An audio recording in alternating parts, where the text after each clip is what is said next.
Come for the bread, stay for the politics. I'm Ben Walsh, and this is Let Them Eat Bread.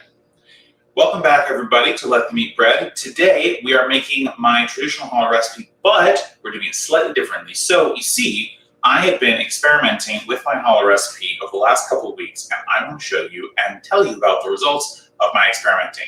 But first, we've got some work to do. So, let's start by mixing our yeast and our water together, creating our yeast mixture. So in this bowl, I have about 6 ounces of water. It's about 100 degrees. And I'm going to combine that with 1 tablespoon each of white superfine sugar and active dry yeast. So let's just lightly pour these together in here.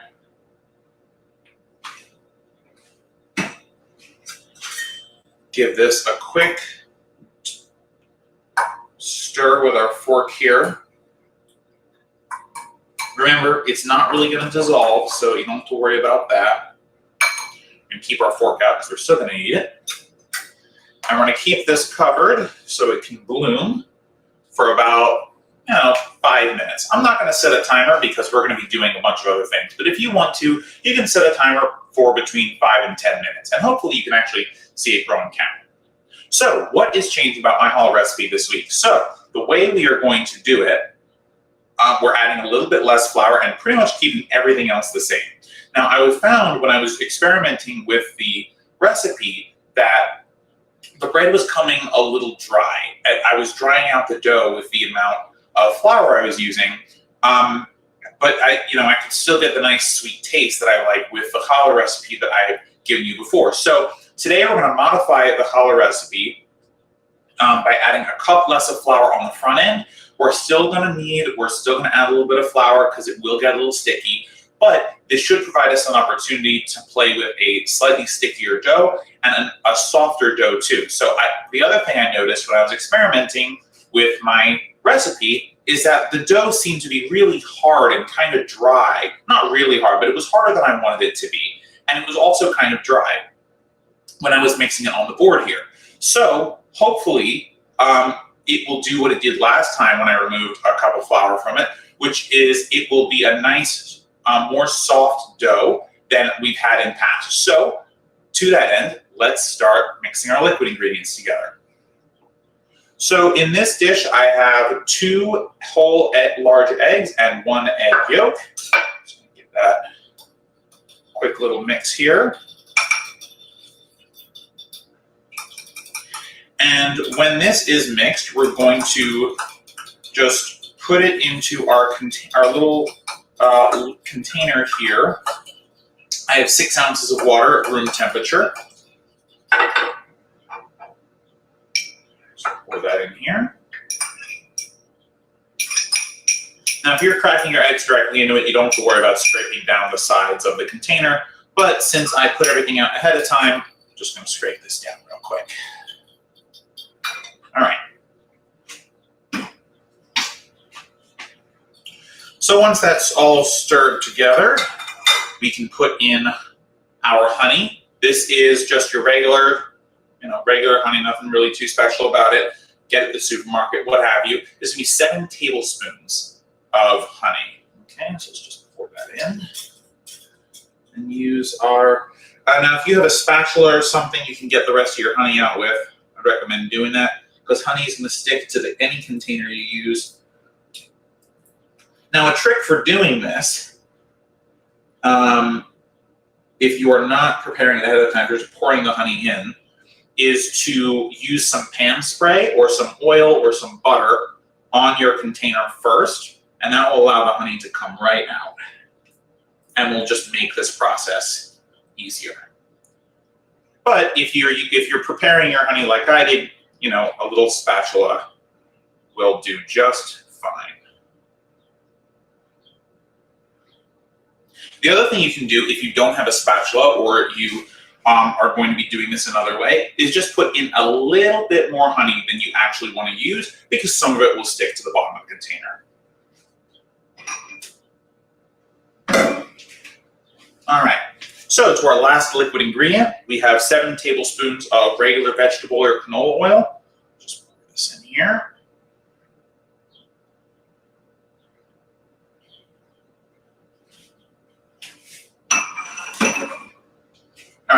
just going to get everything mixed together here. Now remember, each of these has different densities. The eggs and the water are going to want to stick together. The honey is going to go right to the bottom, and the oil is going to want to sit on top of the water, right? So we have to make sure that we've got a nice, consistent, and even mix here to make sure that there are no issues and that all of our liquids come together really nicely. So just kind of keep stirring it until it's homogeneous, until it all comes together. Perfect. Now we're just going to sit this right here for a second while we prepare our dry ingredients. As I mentioned, we have a cup less of our usual flour, so this is going to be 5 1/2 cups of bread flour. You can use all-purpose flour. It's not going to make too much of a difference. And into this, we are just going to throw about a tablespoon of our kosher salt.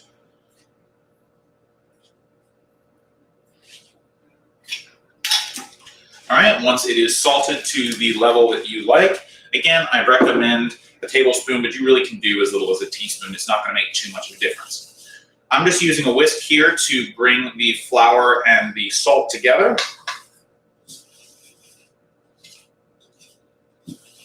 And also what the whisk is going to do is going to make sure that there's no part of the flour that's still in clumps. Because if the flour is clumpy, it may not mix as well with the rest of our ingredients, and we definitely want to make sure that our mixing is the way we want it to be. So when I was preparing for this episode, I thought to myself, we actually haven't made a bread in the standing mixer for a while. So today we are actually going to do that. So I have a bowl of my standing mixer here. We're just going to pour in our dry ingredients little by little. Now remember, you can still do this without a standing mixer, just like we do it every other week. You can mix it in a bowl if you want, or you can use the well method. And just to recap on the well method, you just put all your dry ingredients out on the board.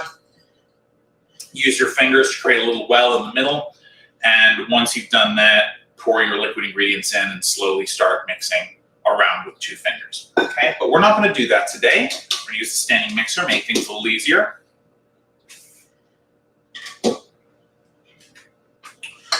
All right, and to create our well,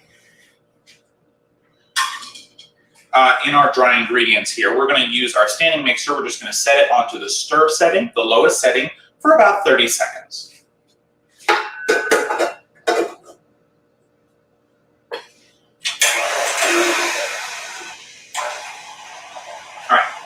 Sorry about that. So that's going to sit for about 30 seconds to a minute. Again, there's no real rush on that. In the meanwhile, let's check in on our yeast. It's been about 5 minutes. And as you can see from the separation there, we definitely have yeast that is alive and well. So we're going to just, so that's done. We can remove the lid off of that. And as soon as we have our little well in our dry ingredients, we are going to be just set to start combining these and really creating, start creating our dough. Remember, you have to keep some flour out because we are going to flour our board when we return the dough to the board just to kind of get it ready for rising. We will do most of the kneading in the standing mixer. So if you're not using a standing mixer and you're doing all your kneading by hand, you want to make sure you do it for about 10 minutes or until it can pass the window pane test. And if you don't remember what the window pane test is, that's okay. You're going to take a little clump of your dough in your hand, and you're going to use your thumbs and fingers to stretch it thin like a pizza pie. And as soon as it starts to get very thin, and by the way, make sure it doesn't break at this point, but when it gets very thin, you're going to put it up to the light and make sure that you can actually see some light coming through. If you cannot see the light coming through, that means, or it breaks before you can get to that point, that means you are not done kneading and you need to do some more kneading. But luckily, we're using a standing mixer today, so it should only take 3 or 4 minutes in the standing mixer to make sure that it's at the right amount of kneading before we can bring it back to our board and get it ready for rising. All right, so We have let this go for about a minute. We have a nice little well in here. And so what we're going to do is we're just going to pour our yeast mixture right in there in our little well. And we're going to follow it up right away with the rest of our wet ingredients. Just give this a little mix, just one more time. Make sure nothing's kind of fallen to the bottom. And you're just going to pour this right in.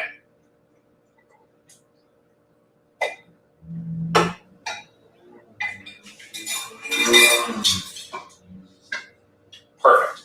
So what we're going to do now is we're going to turn our standing mixer onto the lowest setting because we really just want to mix this together without the ingredients going everywhere. So once it starts to, once the ingredients have come together, you're going to start hearing a little bit of a straining sound from your standing mixer. As soon as you hear that, you want to check on it and make sure that you don't need to increase the speed. So when you're increasing the speed, you're going to be, the dough hook is going to be doing more of the hard work. Now we're just kind of combining ingredients. This is not really a kneading phase. Think of this as your mixing phase. So if you're doing it in a bowl, right, you're using a spoon or something to slowly get the ingredients to mix in. And if you're doing in the well, you're going to be slowly using your fingers to bring in some of the internal walls, so you can start mixing ingredients together. And it'll look a little soupy at first. It won't look like bread dough at first, but that's okay. It will get there. And definitely it's going to, it's going to need a little bit more flour, but we're going to get to that point eventually. If you're working on a board or if you're working on a bowl, feel free to just add that extra flour as soon as you see it fit, right? So you don't want to do that until almost all of your flour is absorbed and you see that it's really, if it's more soupy than it is a dough, or it's more of a batter than a dough, might be a better distinction, then you definitely want to make sure that you're adding a little bit more. Remember, if you're adding flour, just do it a little bit at a time. You can always add too much flour, and it's hard to correct that at this stage. But if you're adding a little bit of flour at a time, you're going to be just fine. So keep mixing, and you'll get there eventually.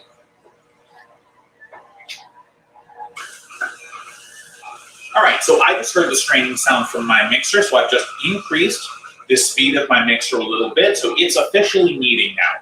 So the dough hook is going to go round and round and just start to pull and push apart the dough in order to create some gluten. Remember, if you're kneading, you're going to be doing the same thing with one hand, pulling it back over itself and turning. We're going to be using two hands to really get in a nice deep knead there. You want to make sure that you're stretching the dough over itself over and over again. This will allow the gluten to form, which allows the bread to rise.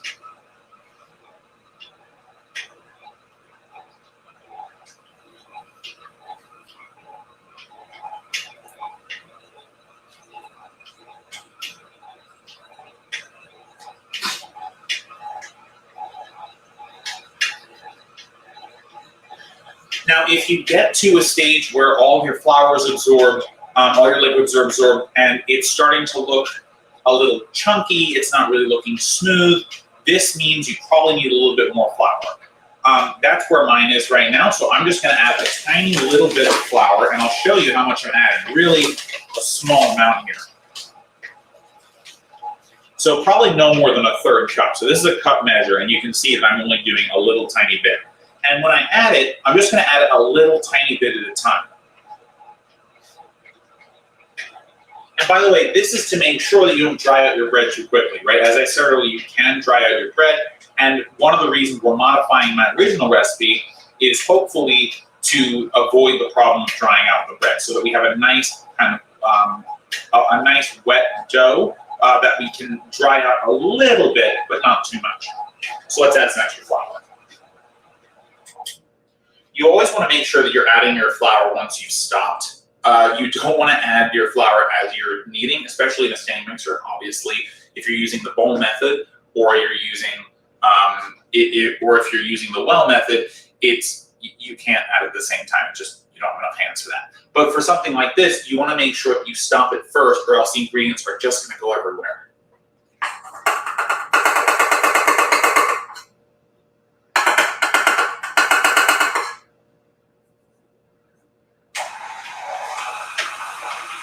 So I've added about half of the amount I put in here, so really not much at all.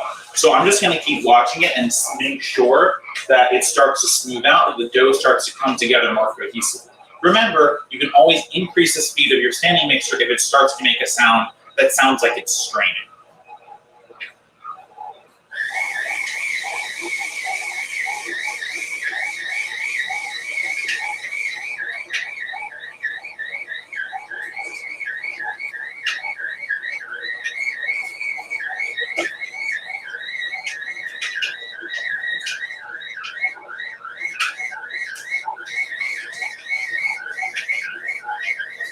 At this point, your bread dough may start sticking to the sides of your bowl, whether it's in a stand mixer or you're doing it in a bowl. Just take a moment, if this is the case, to take a scraper or your hands and just push the dough down. Just push the dough down to make sure that you're not having any issues with stickage, and that all the dough is actually getting incorporated into the dough ball and that everything is getting kneaded appropriately.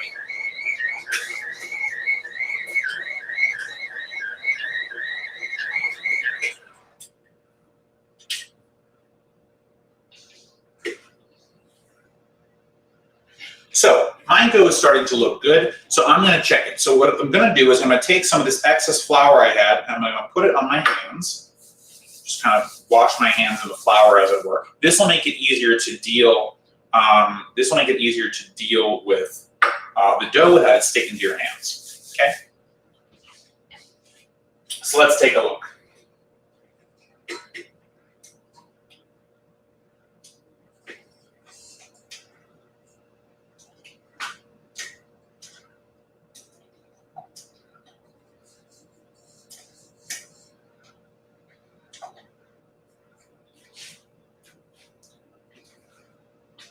So I've just taken off a little ball. You can see that it's actually still quite sticky because it's sticking to my hands. But let's just see if we've done enough kneading on it. It probably isn't, but it's good to check as soon as you think it might be, and then you can always dry it out a little bit more with a less rough kneading process. Because with a standing mixer, and the thing that I remind you guys is that with a standing mixer, it's very easy to over-knead your bread. Yeah, so this is actually done. You can actually see the light coming through pretty significantly here. So what this means is that the dough is ready to come out of the standing mixer, and it's ready to just kind of be dried out a little bit. And so we're going to do a hand knead. Now, if you've been hand kneading this whole time and you're not done yet, that's okay. Keep kneading, not a problem. You can always pause me, or you can continue kneading into our politics segment, right? Not a big deal. So what we are going to do is we're just going to spread out some flour here onto our work surface, and then we are going to put our dough on here and start the process of getting it ready to rise.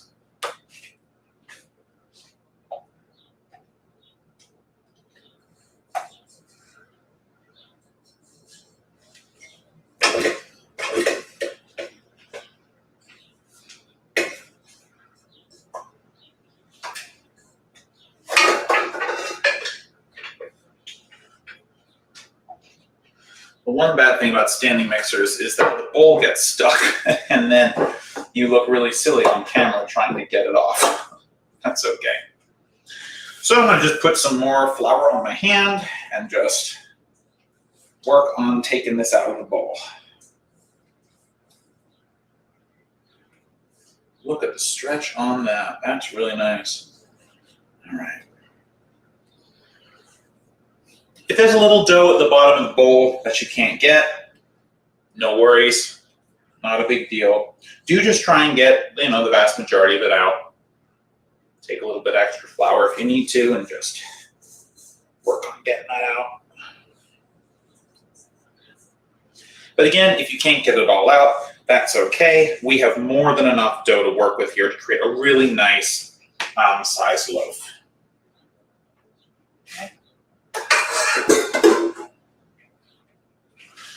All right, so now I have a very soft loaf here, but it's still a little sticky. So we're just gonna slowly and carefully just kind of absorb some extra flour into it. We're not working at a ton, right? We already verified the dough is ready to rise. So the whole purpose of us doing this is just to reduce how sticky it is, just enough so that it no longer sticks and it's tacky. Right? We want the dough to stick a little bit, just not enough to leave excess dough on your hand or on the board here.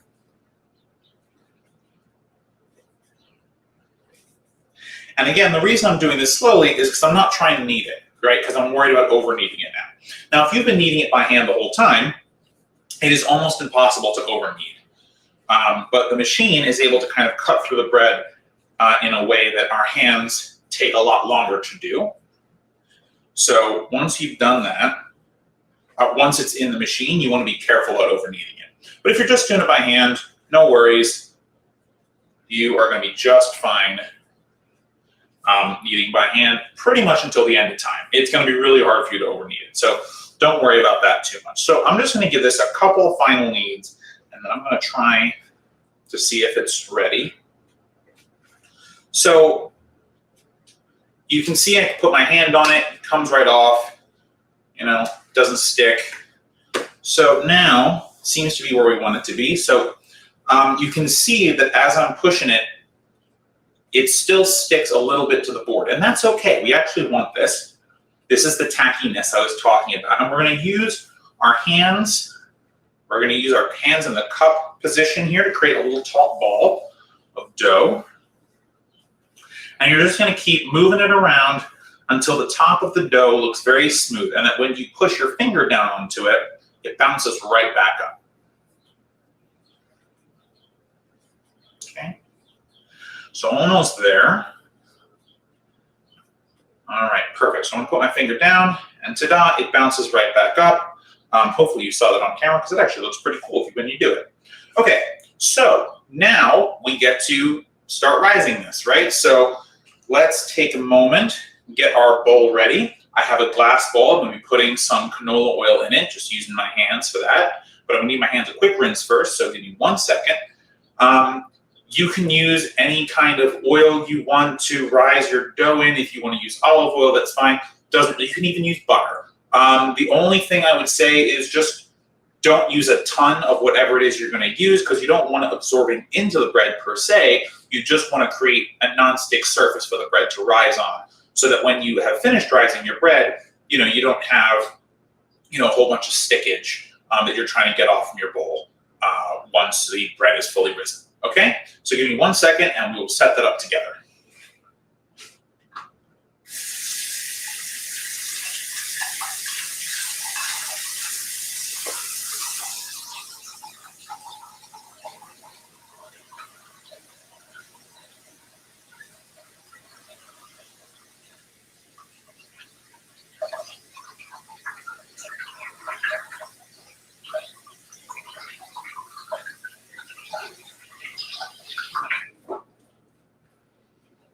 All right, and if you have the opportunity to, you should be doing a little bit of cleanup as you move through here.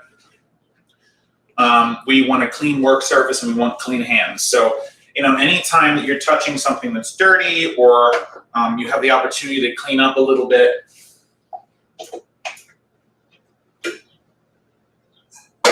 definitely take advantage of the opportunity to do that. The fewer things you have kind of going on while you're making bread, the easier it's going to be to not have an accident where you knock something into the bread or what have you. So, all right, so I've got my glass bowl here.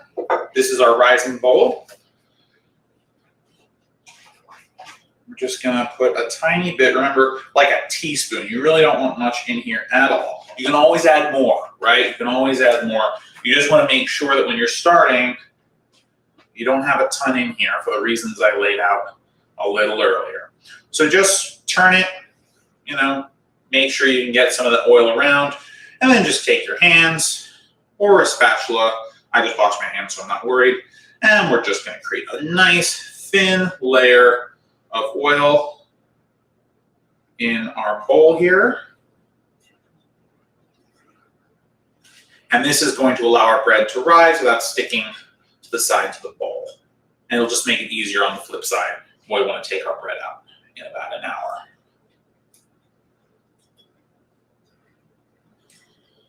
All right, so our bowl is all lubricated up.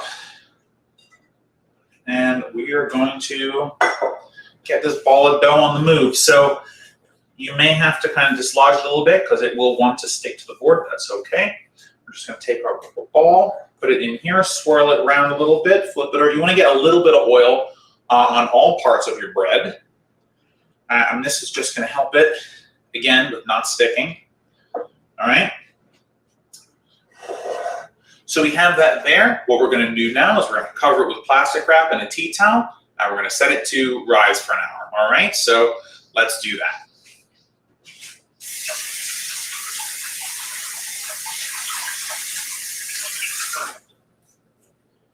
Again, if you just got oil in your hands, a great opportunity to wash your hands once more. We are about cleanliness on this show. And I hope you are too. All right, so we are going to use what sounds like the last of our plastic wrap here. Sorry. And cover up our bread. Oh, yep, definitely the last bit of it. Okay. Now, if you have a more sustainable wrap that you want to use, there are the reusable plastic wraps. There's, you can use a lid for this, you know, anything like that. The only thing I'll say about a lid is don't put it on too tightly because as the bread rises, it releases carbon dioxide. And I actually had a funny thing happen not too long ago when I was doing this and I decided, you know what, I'll be environmentally friendly, I'll put the lid on. And halfway through, the lid popped off because the carbon dioxide just, you know, it shot through. So this will create a light seal. The towel is to keep the temperature in, and the plastic is to kind of keep everything else in. So we're just going to set this aside for about an hour.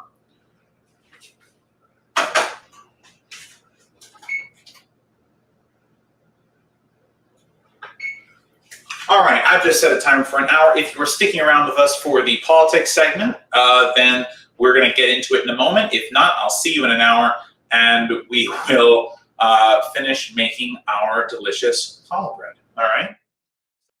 We have some bread that we need to make, so if you are rejoining us after the hour, welcome back. If you are not rejoining us and you're here the whole time, I mean, not welcome back, I guess. But it's all right. We are going to see what we can do with our bread now. So I have a prepared tray here. This is a triple lined sheet tray. And let's just check our bread. And that has definitely doubled in size. Isn't that beautiful? All right. So what we're going to do now is we are going to pour out our bread dough. Keep this plastic because we're going to use it to weigh our strands. And we're just going to put a tiny little bit of flour on here. By the way, if you did walk away from us or you weren't in your kitchen the whole time, that's fine. Just make sure you wash your hands because we are touching what is going to be food, and we want to make sure that we are keeping nice and hygienic here. Okay. All right, so first thing we're going to do before we weigh this, we're just going to give it a quick knead.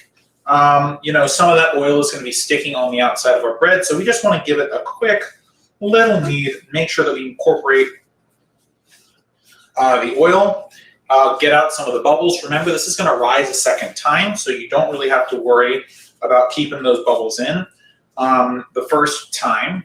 The second time, we're really going to be more worried about. So just keep doing that, and then once you kind of get a nice knead on it, and it's just a very quick knead, by the way, and we're just going to put it back into its ball shape.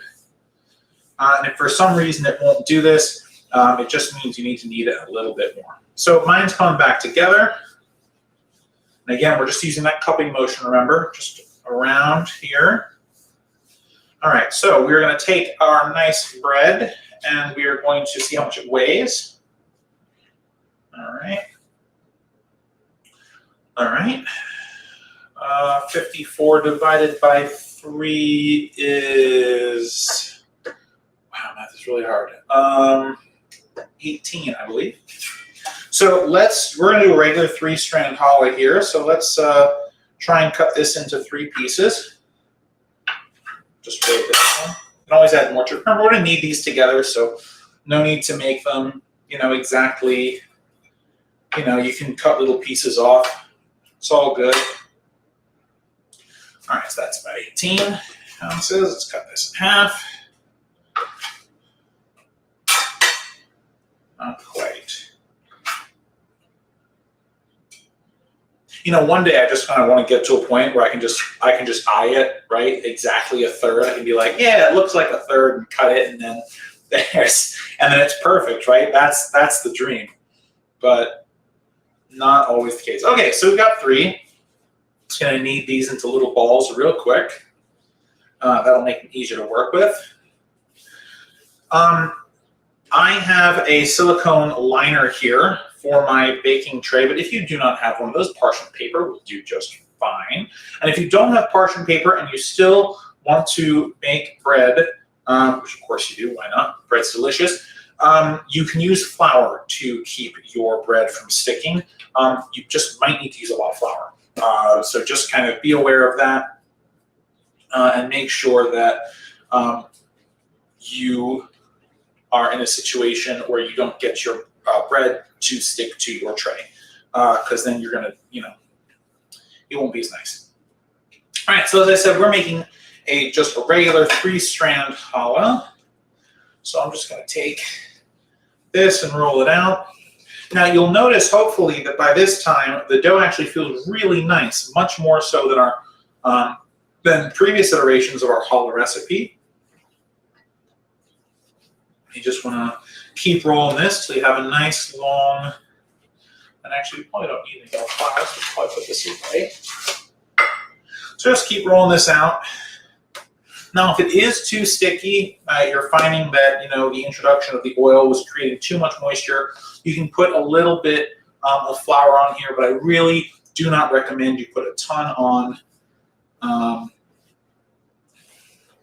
because we don't want to dry it out, right? The whole point of changing this recipe was to not dry out our bread. So if we dry it out now, we will kind of undone all the great work we've done so far. All right, so we've got our first strand. Don't worry about them being too long, right? Just long enough to braid together. I'm going to do the same thing with the second one. Now you can do more than 3 if you want. I've chosen to do 3 because it's pretty easy. But, the only thing I'll say about strands is that the more strands you have, the wider your bread is going to be, which might be great, but it may also not rise as much depending on how tight your strands are, right? So you want to make sure that the bread is the right shape, because it can look really, really beautiful, and a 5 braid or a 7 braid will certainly be gorgeous. But you also want to make sure that your bread is the right shape for whatever you want it for. So this is going to be used primarily for sandwich bread, right? So I want this to be fairly tall to accommodate sandwich fillings. Ideally, it should fit in my toaster as well, but it's a problem for future me, I suppose.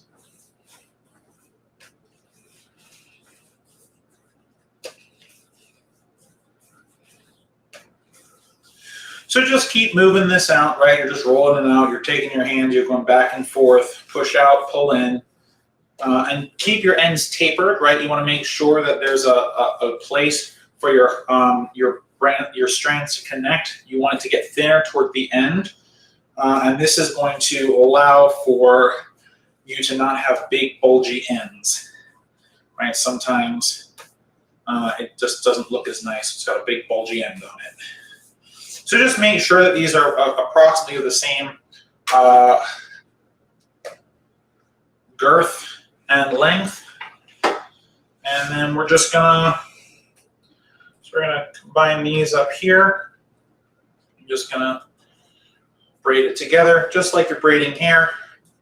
You wanna make sure that your braid is nice and tight. So keep correcting if you need. All right, and then once you've got that braid done, just make sure you tuck those ends underneath, put it back on here, and ta-da, we have a beautiful 3-strand challah ready to be risen a second time. And that will become a lovely loaf of bread. So, you know what this means, I know what this means. This is the end of our show. But don't worry, because I'm going to tell you what you need to do with this for when you are done. So for now, we're going to cover this with the same plastic wrap, waste not, want not, after all, and our tea towel. And we're going to let this sit. And now don't cover this too tightly. Remember, your bread is growing, so you don't want to cover it and smother it.